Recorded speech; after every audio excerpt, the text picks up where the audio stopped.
I love seeing what's happening with your business, your ecosystem. You've built an empire and it's all related towards healing. It's helping people get through their traumas and using your method. And I don't even have a specific timeline. Like you've been in this field for a few years now. And, right now I see you as someone that's not just a therapist, but you're like the entrepreneur and an online personality. And I wanted to know if there was like a period in your career where you said, well, just being a therapist is not enough. I need to really take this as a business now. Yeah, I became a therapist in 1984. So that's like amazing. That's nearly 40 years ago. It doesn't even seem possible, but that's when I became a therapist. And I loved it. And to this day, I love it. And I was very happy being a therapist. I had really successful clients and I had great success with clients. And it's a great job because as a therapist, if you're good and you get results, you have meaning, purpose, growth, contribution, you make a difference. But what happened to me is people would ring me up and go, hey, I saw you. Oh my God, you changed my life in one session, in two sessions. And I just want to see someone like you in Alabama, in Atlanta, in Sydney, in New Zealand. And there was only one of me. And I'd always say, sorry, there's only me. But I got more and more people ask me. Then I began to work with therapists. Say, would you train me in your method? Like, I'm a therapist, but I don't get these results like you do. And I'd think, could I train you my method? And the answer was always no. It's such a big thing to train people. But as long with being a therapist, I'd written several books. I had a couple of television shows I was on. I was a speaker. But it was Wayne Dyer who said something to me. He said, do not die with your music still playing inside you. And I thought, Wayne is so right. This is like a legacy. My own teacher, the wonderful Gil Boyne, died just before I got married. And as wonderful as he was, and as amazing as he was, because he does have video footage, but his therapy didn't die with him, but it sort of became much less. And that happens with quite a few people. And I thought, Wayne is right. This is my legacy. This is my gift. If you're given a gift, you do have an obligation to share it. And I went from being like, hmm, this is my method. I created it all myself. Why would I share that to, of course, I must share it. I was given it to share. But the real turning point was my husband, who is a genius marketer, who said to me, look, darling, you need to put on a school and train people. I'm like, oh, just the thought of that. I already have, a child, a home, a business. I write, I speak, I see clients. I mean, it just seemed like work. And my husband was so amazing. He said, I'll do everything. He said, I will do the marketing. I will find the venue.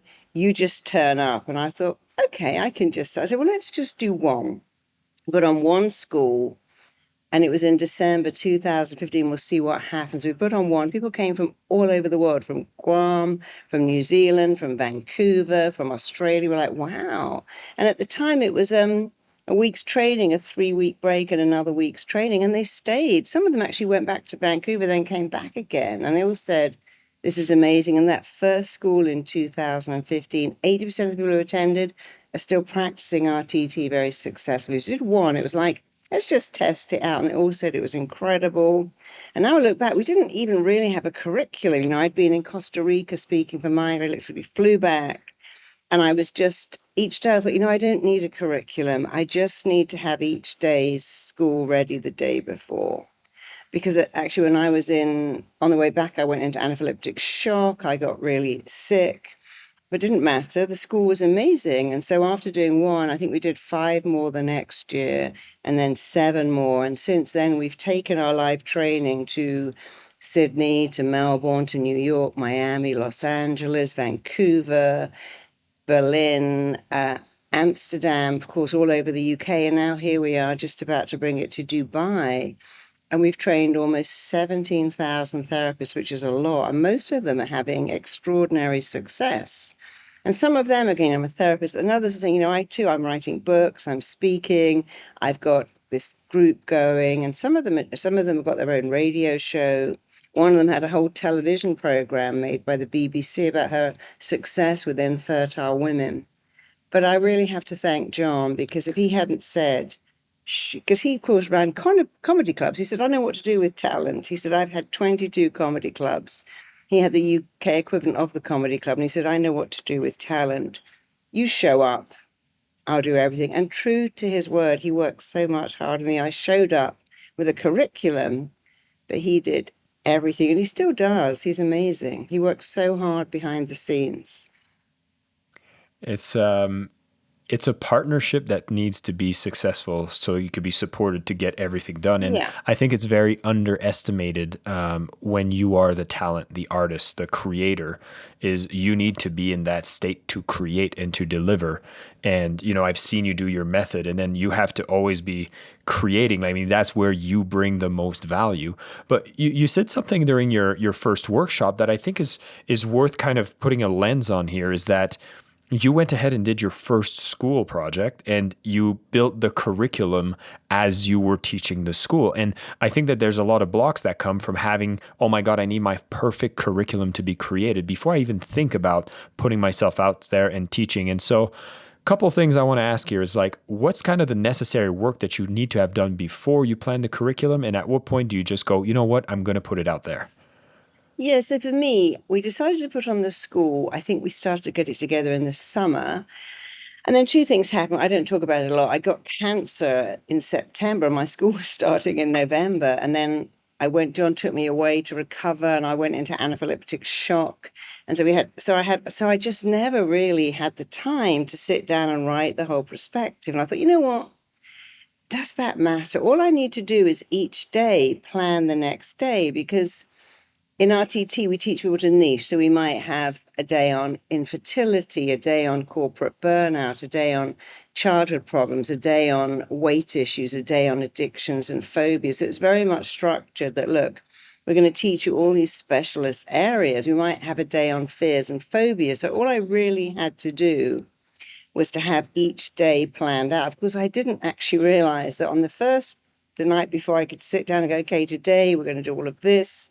But of course, as it went on, each day was so busy, so successful. I think, oh my God, I've got to come home and plan tomorrow. But luckily, it was very much my method. And I learned my method from 30 years of working with clients who'd say things like, you know, Marissa, that one thing you did, that was a game changer. Or someone else, you know, that one thing you said or made me do, that just changed my life. And so I'd collated the one thing. And of course, it's a bit like, you know, Tony Robbins. Tony is talking about what he does. And you don't really need to write that all down and plan it out because it's like a dancer, you know your steps. I've done this for many years and RTT is a formula and it works, you know, in a particular format. So we train our therapists that first you become an investigator.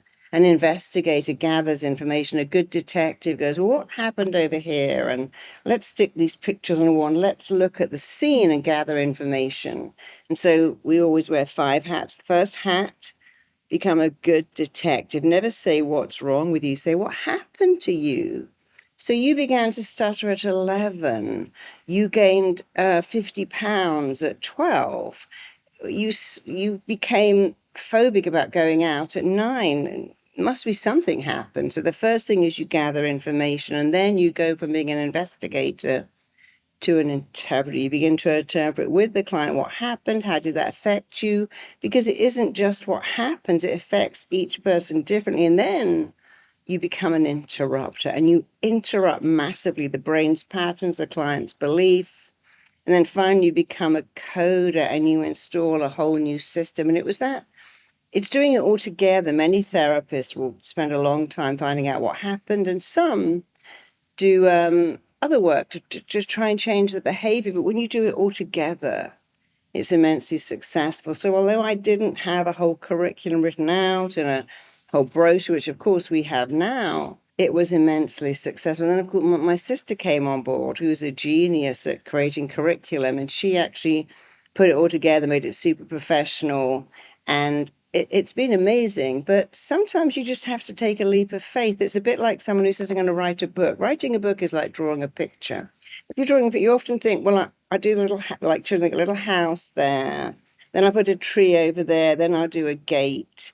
And if you're writing a book, you can start in the middle. I'm going to start with chapter 9 because I know I'm going to start with chapter 7. You don't have to start with chapter 1, finish with chapter 10, and then do the indexing. You can start anywhere. It's like a painting. It doesn't matter. If you just start, it will fill itself in. The best books, the best paintings. Some people say, I had one line of a song, like that guy from Wet, Wet, Wet. He was watching his wife cook dinner and he just got the one line, love is all around, it's everywhere I go. And then he created the whole song from one line, one thought. And that happens a lot. So I think many people wait to get it just right. You know what? You may never get it just right.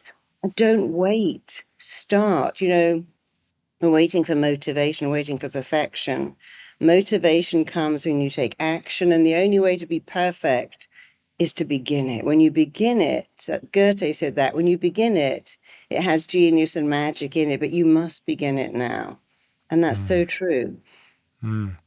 Yeah, and I do want to tip my hat and respect the fact that you perfected that craft over 30 years, and I think Yeah, that yeah. really gets you to a level of mastery that sometimes I feel gets overlooked. I think that there is some work to be done before you go out there and build the curriculum, because you've spoken to individuals, you work with them one on one, you were able to get the feedback, and then that became quite natural. But still, your RTT method is actually quite new in the field of psychology. And, from most of what I've witnessed, for anybody bringing something that is new into a field that seems to have a lot of systems and progresses and their own ecosystem, there's a lot of resistance when something comes in and is new, innovative, and maybe hasn't followed the same steps as anything else that they've done. So I'd be curious to know about, what are some of the resistances that you have faced, either from different fields when you introduced RTT, you had the results. Did you just work with it, work against it, just say, I'm going to deal with it? I'm just curious about that. Yeah, first of all, I called it the Marisa Peer method. My first school was called Marisa Peer Method, MPM. But then I thought, you know what? I don't think people want to say, hey, I've got the Marisa Peer method. I'm a version of Marisa Peer. I didn't like that. I thought, let's give it a name like Rapid Transformational Therapy. So they're not saying I'm a version of Marisa Peer. Because some of the people I've trained are every bit as good as me. Some of them are better because, of course, they're young, they're passionate. Of course, I'm going to train people who end up being better than me. I fully expect that. It's already happened. But what I had was people saying, how dare you put the word rapid in front of therapist? Who do you think you are?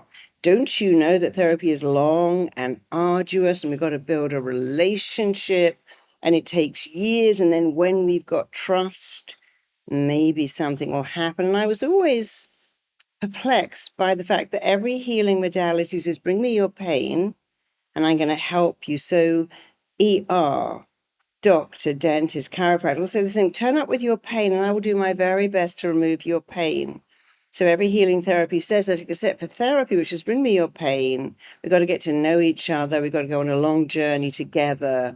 And I thought, well, why has healing therapy got to take why longer than every other healing? Surely, when someone is in pain, shouldn't the therapist say this is no different to going to the emergency room? And that pain may be I have stress migraines, I have irritable bowel, I have an ulcer, I have stomach issues, I have a skin condition caused by stress.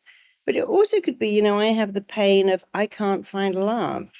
I'm self-sabotaging. I keep procrastinating. I'm ruining my business. And so that's also painful. We have, pain that's organic, but actually a lot of doctors are now saying that most people turning up at the doctors have illness caused not by diseased organs, but by diseased thinking. Then we have the pain of not succeeding, not having love, not having success. And I always thought, you know what? I want to offer people the same pain relief as any other person who's doing healing. And so I did get a lot of flack for that, especially from some therapists, not all, who'd say, I don't know who you think you are, turning up and offering rapid therapy. But I knew who I was and I knew it worked. And I had so much feedback from clients. And the thing I heard every day was, you changed my life. The thing I heard the most was, I've been in therapy for 10 years. And how did you fix me in an hour? How did you identify that? And that's what I've taught all my therapists. We talk about the three things wrong with all of our clients. There is really only three. The three ways the mind works, the four ways we must act in order to get connection, and the 23 rules of the mind. And so I'm really teaching people a fast track of what makes therapy tick. And even doctors have said to me, and psychiatrists too, I learned so much from hearing you speak about I'm not enough. So I had to go out on a limb And yes, I did get some flack. I got some rude comments, some people saying, oh, this is all woo woo. In fact, I read something once and it said that Marisa Peer, I thought it said was a grafter, and it actually said she's a grifter, but I read grafter, which is a hard worker. But first they hate you, then they understand you, then they join you. The guy who found out what septicemia was all about was actually ridiculed by the medical profession. The guy who wrote Sugar Blues was absolutely ridiculed. It's no, sugar doesn't make you fat, it's fat. So we have a lot of pioneers who come up with something. People say, that's crazy, you're crazy. And you have to have the strength to say, you know what? I know what I'm doing is amazing.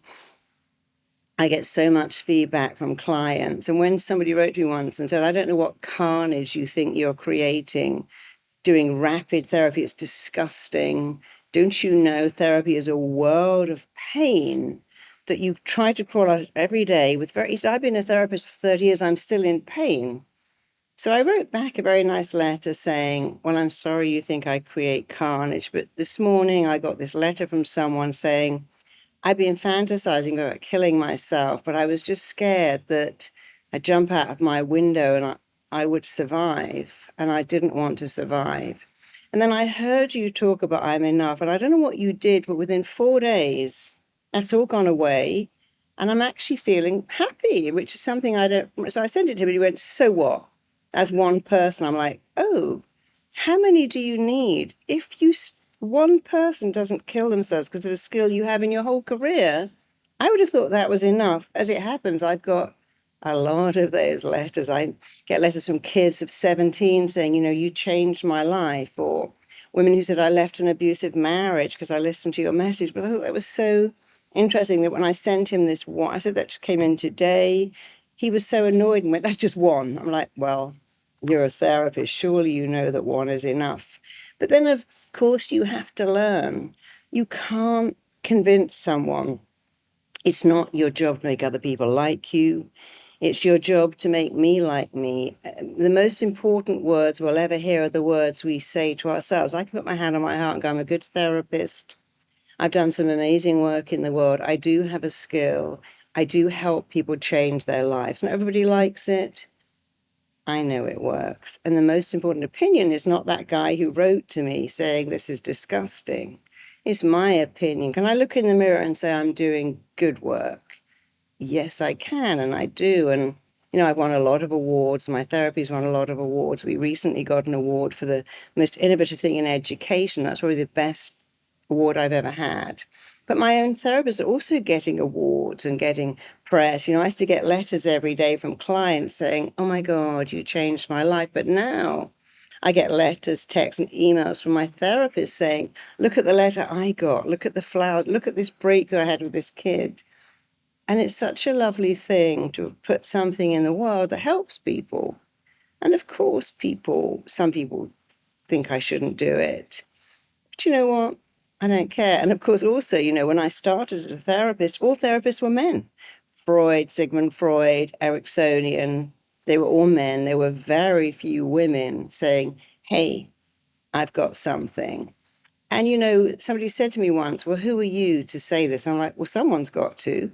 Why shouldn't it be me? Someone's got to say, the education system isn't great for some children. Someone's got to say, the media is making young girls sick. Someone has to put their hand up and say, by the way, we are disconnecting whole swathes of teenagers, and we're born needing connection. It's our biggest driver, find connection, avoid rejection.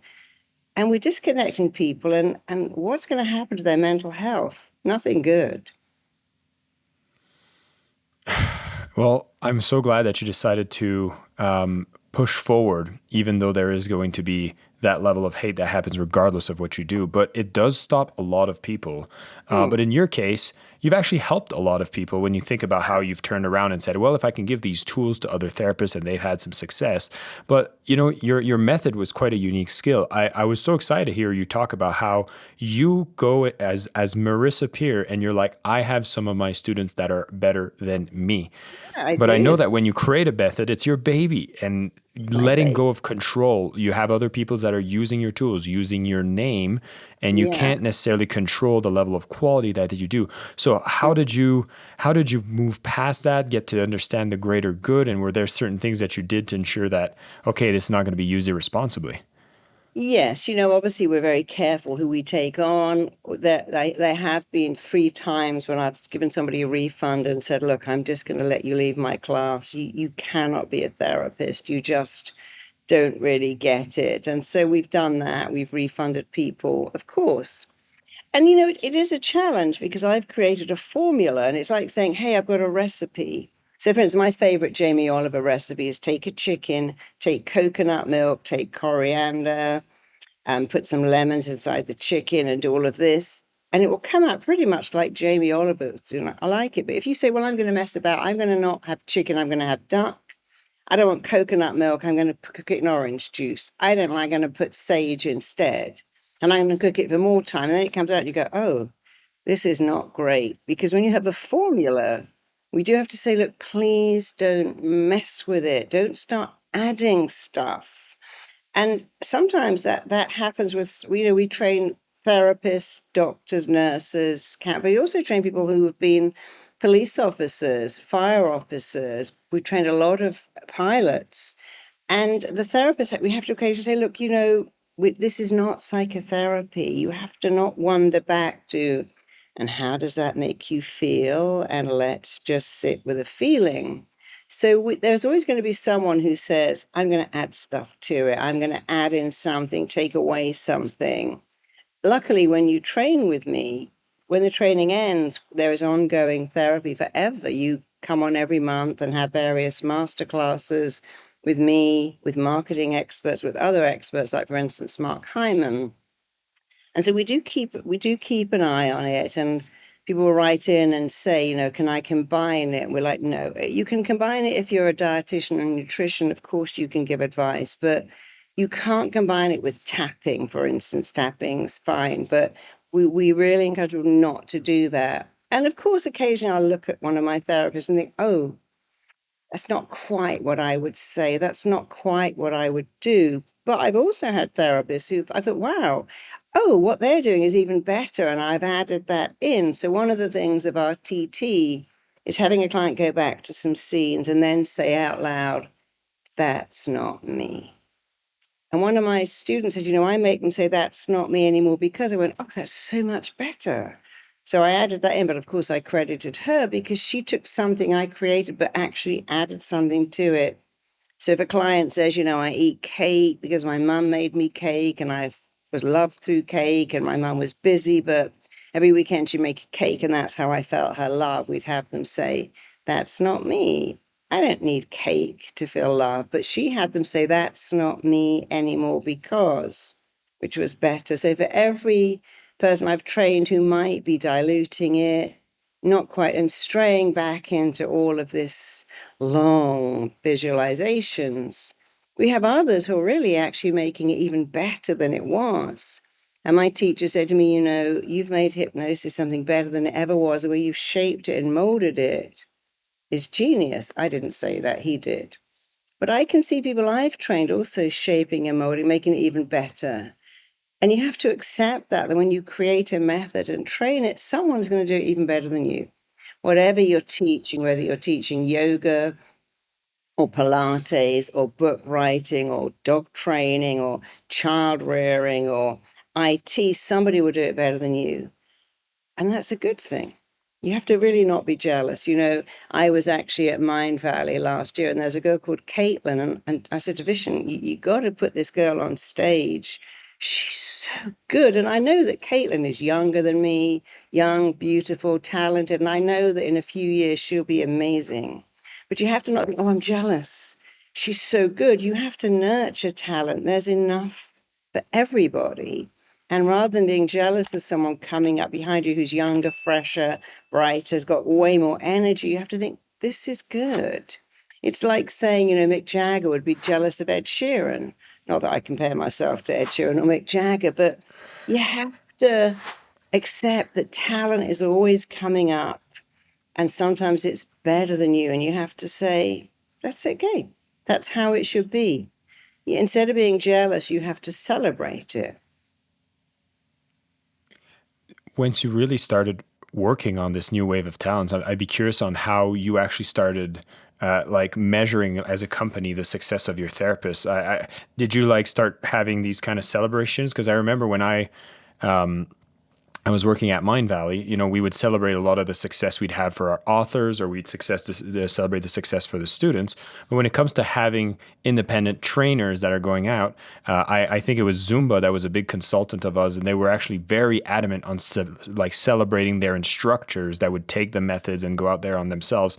So I'd be curious about how much of your business you're celebrating your therapist or the individual students. And Yeah, in fact, Jeffrey from Zumba has said to me, our job is not teaching people to teach dance. Our job is making people successful. So we realized very early on that you can have the most amazing training technique in the world.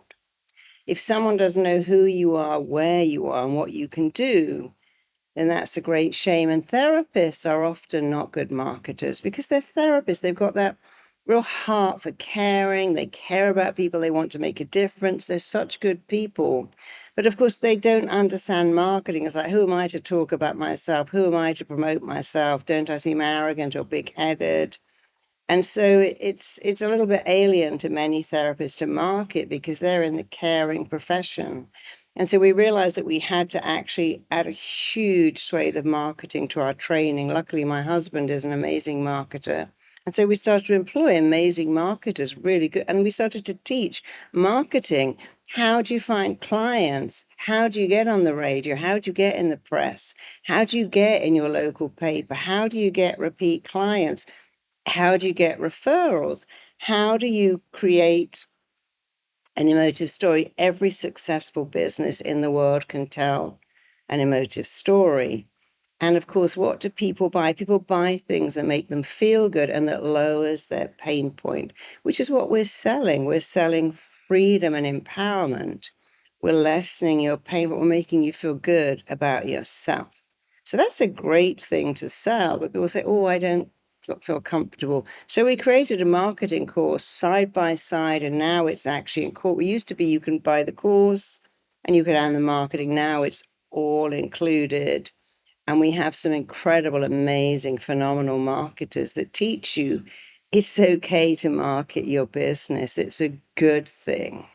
And so putting the two together, remembering what Jeffrey said and thinking he's right, my job is not to make you a therapist. My job is to make you a very successful therapist who's got a thriving business. But of course, as a therapist, you're running a business. And people say, oh, I'm so busy seeing clients. I don't really have time to do marketing or accounts.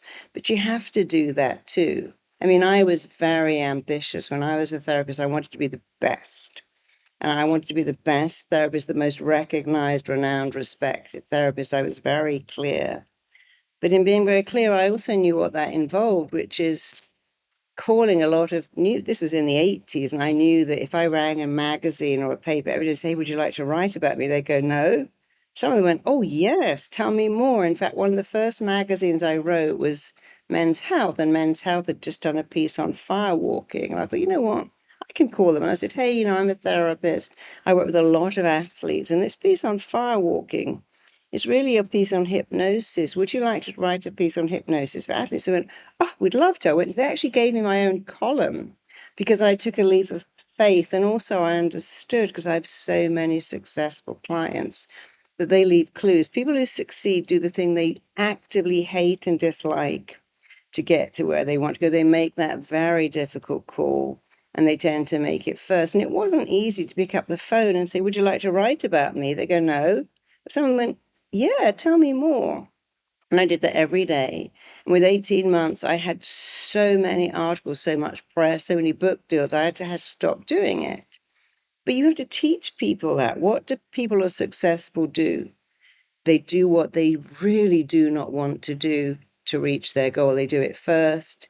They tend to take action every day on the way to success. In the beginning, when they've made it, they don't have to do that. They're very good at bouncing back from rejection. Of course, I've had book deals rejected. Shows I was on, I've been replaced by someone else. Of course, things have happened, but you have to be a big rubber ball and bounce back and have that, I'll show you. You also have to see a delay as not, don't hear no. You hear no at the moment, no in this current state, no. My books got rejected a lot, but I'd always hear no for this publishing house, or no the way it is right now, or no at the moment. So if you can reframe no, and then what else does success do? They delay gratification. They're really good at delaying gratification. And the other thing they do, which is so important, is they build their own praise muscle. They develop the art of praising themselves. Because in a world where you work for yourself, I work for myself, we don't have a boss going, well done. Today what I noticed you did, and I thought that was so amazing. And if you did this, we don't have anyone building our praise muscle. And if you don't build a muscle, it withers away. One of the most important things to do if you work for yourself is praise yourself a lot. Tell yourself, but tell other people too, hey, I'm the best. I'm the best in my field, or I'm one of the most successful. I am, if I took my kid to a private school or a private doctor, I say, you're any good? They go, good. You're paying for the best. We are the best school. This is the best hospital. I got run over last year in London, and I was taken by ambulance, a very nice hospital. And they said, have you got insurance? I said, yes. They went, good.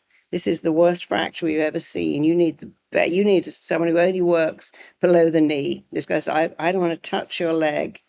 And so I rang around and I found this guy, and he said, I am the best. And he'd operate on my foot. And I was so pleased. I didn't go, oh, he's a bit big-headed. I don't want to go to him. He's the best.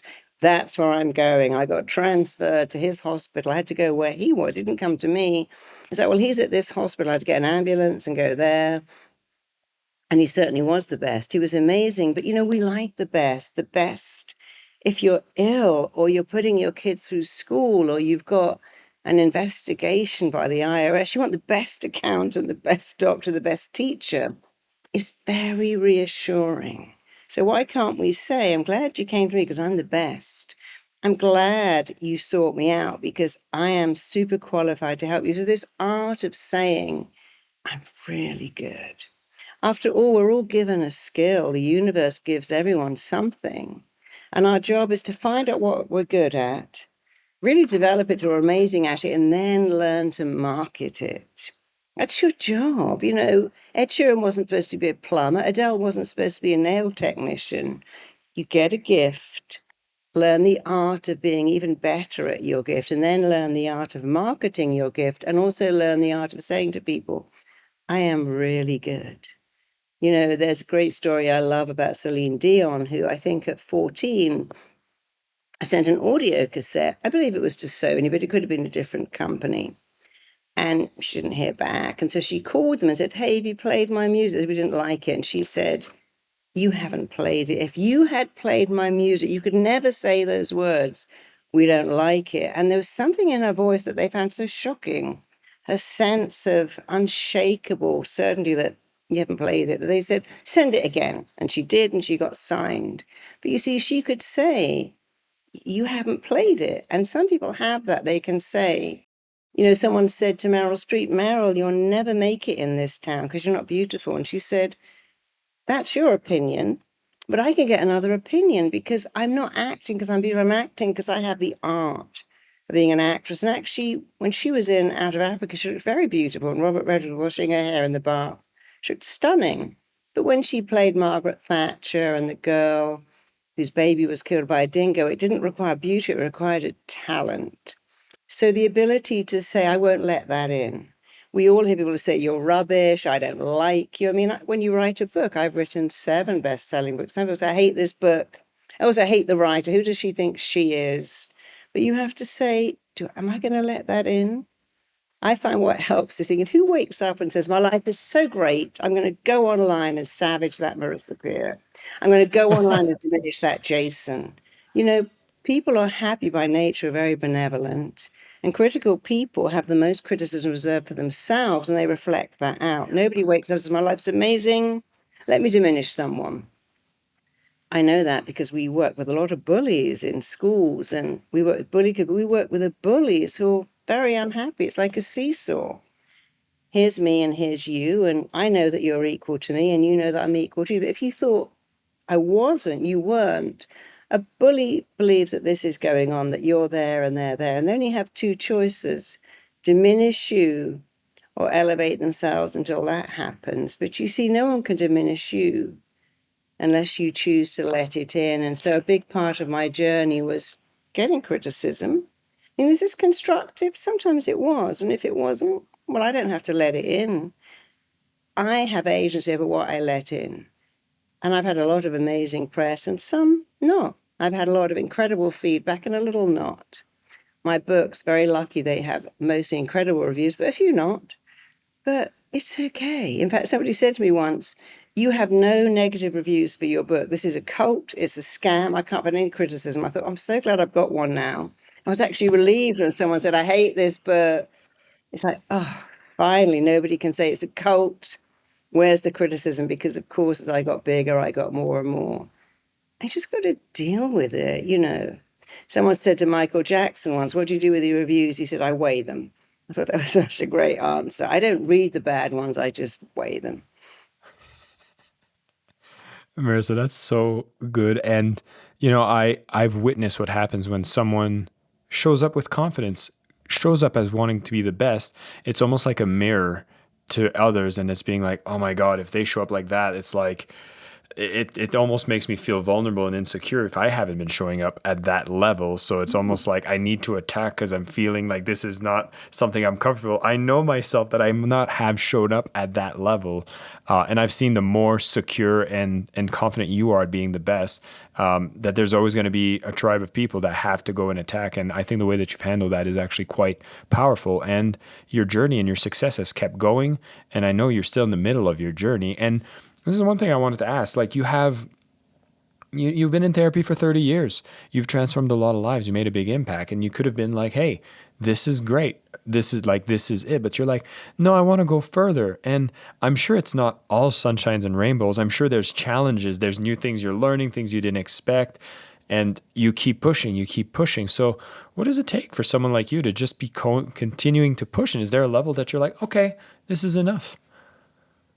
I don't think so because, you know, everybody wants to make an impact. You know, we all want to change the world, but that's a big ask. But you know how to change the world? You change people. One heart, one soul at a time is exactly how you change the world. And there's a lot of people that need help. You know, it isn't like, okay, I've created a method, I'm done, because we're up against a lot. You know, media, magazines are making women and boys do ill all over the world. I was talking yesterday with someone who was saying that, you know, we're strapping kids in push chairs and they're playing on iPads and they're not developing. You know, the brain has got this use it or lose it that is brutal.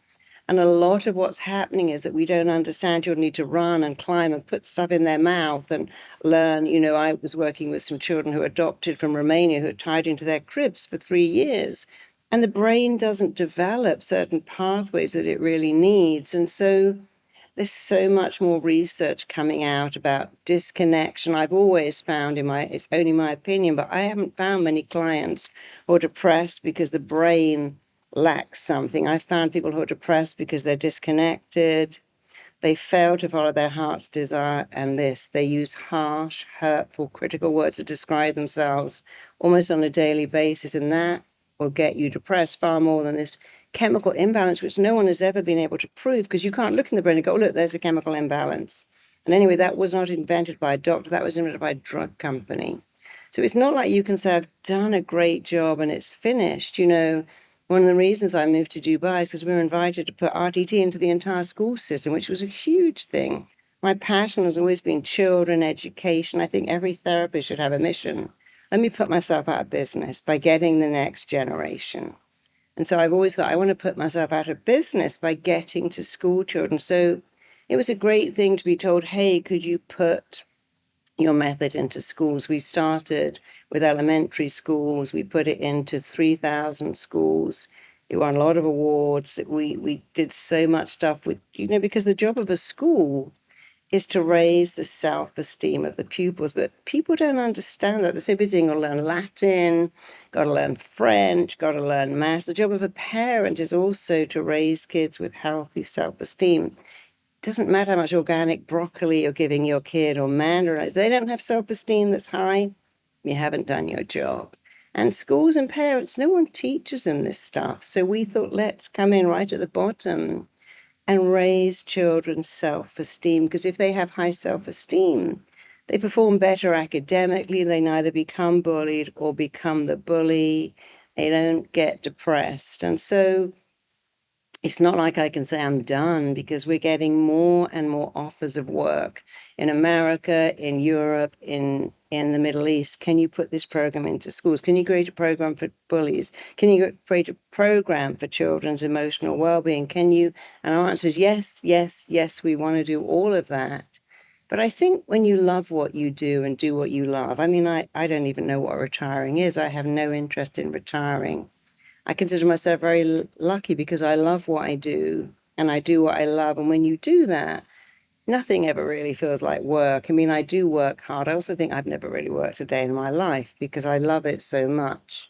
But I think if you have something that makes people feel better, then you also have an obligation to give that to as many people as you can. And we're so thrilled that we've actually got a hospital now researching how RTT can stop mothers giving birth prematurely, because once you have a premature baby from a stressed and anxious mother, that goes on. It affects them when they're 5, when they're 10, when they're 30. They often don't advance as well. They have all kinds of issues with depression because they pick up that anxiety. So I don't think our work will ever be done. And but that's a good thing. But I'm very thrilled that I've got 17,000 people who I can say, could you take on this one? Could you do that? Would you like this particular project? You need a whole community. One of the reasons I took on teaching my method with my husband, John, who's immensely skilled, is that I couldn't really handle the work. Occasionally I think, oh my God, there's so much. There's books to write and places to go and people to teach. But I always say when hope dies, old age runs to meet you. So I don't think John and I will be retiring anytime soon. Well, I'm so glad you guys are operating as a unit and making all these things that you're doing. It's so exciting to hear about your school project as well. I have a feeling I'll be popping by Dubai at some point, getting a chance to interact. And of course, going to do a podcast with you, listening to these stories, listening about your journey. It definitely is not work. It's really fun. And I'm so glad to hear where you're at and what's going on. Marisa, it's been such a joy to have you on the show. There's a question I always ask. I think you've answered this before, so I'm sure you're going to have a similar iteration as last time, which is you are on the Selling with Love podcast. So, what does selling with love mean to you? We've all got to learn to sell. First of all, you've got to learn to sell yourself. If you can't sell yourself, how can anyone believe in you? If you can't say, how could you not want to date me? I'm amazing. How could you not want to employ me? I'm so gifted. How could you not want to read my book? It's amazing. For someone else to believe in you, you have to believe in you. Many of us, we outsource it. Someone out there or over there is going to turn up and believe in me. And I'm going to sell myself to them. The answer is actually someone in here has to believe in you first. And you've got to sell yourself. So you've got to wake up and say, I'm a good person. I'm doing good in the world. I've got a good heart and I've got a good mission. And I know I'm on track. And of course, I'm going to meet some detractors. Not many. People are by nature much more kind than they're hurtful. But that's one of the rules of the mind. What you look for, you find. I find people on the whole are kind, nurturing, and supportive. Some not, but they're not happy. So selling with love would be, if you want to sell yourself, start with loving yourself. Start saying, I matter, I'm enough, I'm significant, I'm lovable just the way I am, and I've got something amazing to offer the world. If you said that every day, I matter, I'm lovable, I'm enough, I'm significant, I've got something unique to offer the world. If you said it and said it and said it, it will sink in just like lotion sinks into dry skin, and it will impact you. But when you believe it, the wonderful thing is the whole world begins to join you at that level. When you think I'm not enough, When you think I'm faking this, when you think I am a good person offering the world something good, and it's true, then the world will start to join you at that level. So do not give someone else the power to sell you, to sell your skill, to sell your talent, to tell you who you are. Don't give a person the power to say you're worth it or not. Do it yourself. Do not outsource that. The most important words you will ever hear are the words you say to you. When you know your product is amazing, if you know that you're amazing and your product is amazing, of course you can sell it with love. It's like a 3-step process. To manifest is always 3 things. First of all, sit and say, I'm worth it, I deserve it, I'm worth it. And then see what it is you want to sell. Is it a book? Is it an idea? Is it you? And then go out and do the work. But you see, you can't do step 3 if you haven't done step 1, which is to spend a while saying, I deserve this, I'm worth it. And we know that 70% of lottery winners totally bankrupt. They get rid of everything. You can get rid of love and wealth if you don't think you're worth it. But no one else can put that in you. You can't outsource it. You have to do it.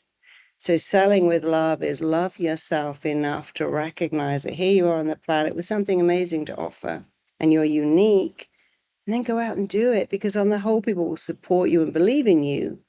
If you believe in you, don't worry about the few that don't. Focus on the many that do. It's a brilliant answer to this Oh, question. thank you. Marisa, thank you for all the words, all the stories, everything you shared on the show. It was so much fun to listen in, and there's so much insights that we got to extract. Your journey's been wonderful. I know you're just beginning, so we can't wait to see what comes from Marisa, RTT, and so much more. Thank you for all the work you do. Thank you too. Thank you so much. Thank you so much for listening to the Selling with Love podcast. We have some previous episodes you can tune into right here. And if you prefer the short form content where you get to the point in under 10 minutes, we do have a ton of clips from our best episodes that are being shared on this channel as well. So pick which one supports you the most. And of course, thank you for liking, subscribing, and of course, selling with love.